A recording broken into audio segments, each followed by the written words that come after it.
महाराष्ट्र लोकांचे मत, लोकांचा विश्वास, आमची बातमी। निवडणुकीची पार्श्वभूमीवरती काय सांगणार आहे आम्ही?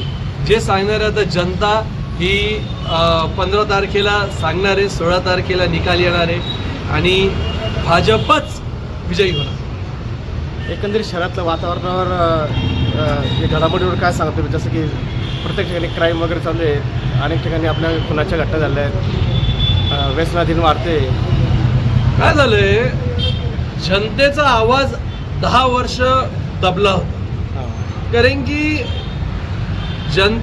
जनतेमधून निवडून येणारा जो व्यक्ती आहे तो तशा लोकांना, जनतेला आवाज बनणारा जो व्यक्ती आहे, जनतेसाठी लढणारा व्यक्ती आहे, नंतर जनतेचा आवाज घेऊन जनतेमध्ये काम करणारा जो व्यक्ती आहे तो नव्हता। त्यामुळे गोष्ट खूप डामाडोळ झालेली आहे। आणि कसं आहे, ज्याप्रमाणे देवेंद्रजी महाराष्ट्रामध्ये उत्कृष्ट त्यांची कामगिरी आहे, त्याचप्रमाणे आता ग्राउंड लेवलवरती आमच्यासारख्या कार्यकर्त्यांना आता कामगिरी करण्याची संधी भेटलेली आहे।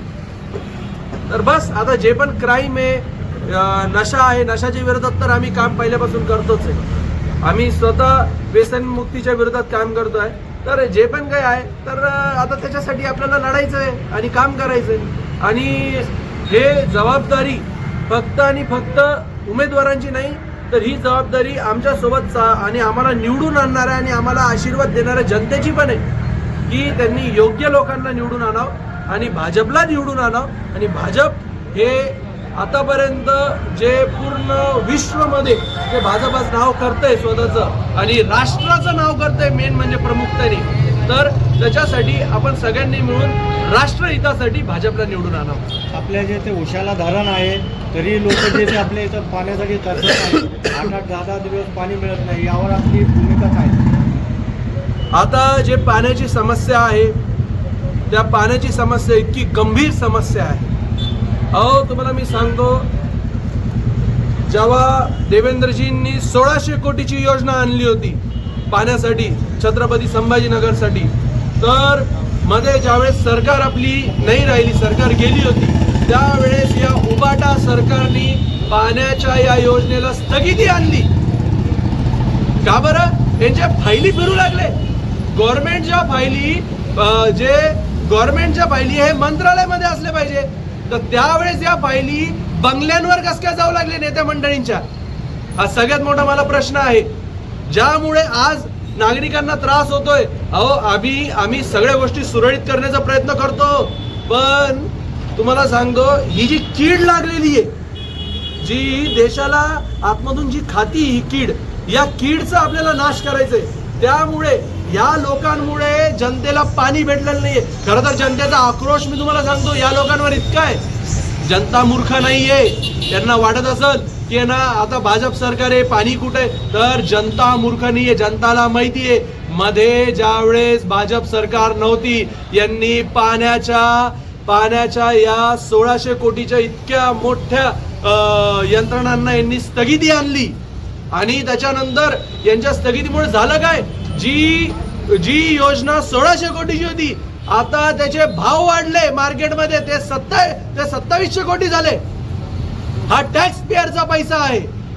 आणि तुम्हाला मी सांगतो, हे जे वागणं यांचं होतं, हेच यांच्या अंताचं कारण होणार आहे। याचं जबाबदार कोण आहे सर? कारण की सत्ता तर महाराष्ट्रात आपलीच आहे, वरतोय पण आपलीच आहे सत्ता। आता माझे पत्रकार बांधव मला म्हणतात याचा जबाबदार कोण आहे? मी परत एकदा त्यांना सांगतो की आपल्याला जनतेला सत्यता दाखवायची आहे, सत्य ट्रुथ दाखवायचं आहे, तर याचा जबाबदार कोण आहे?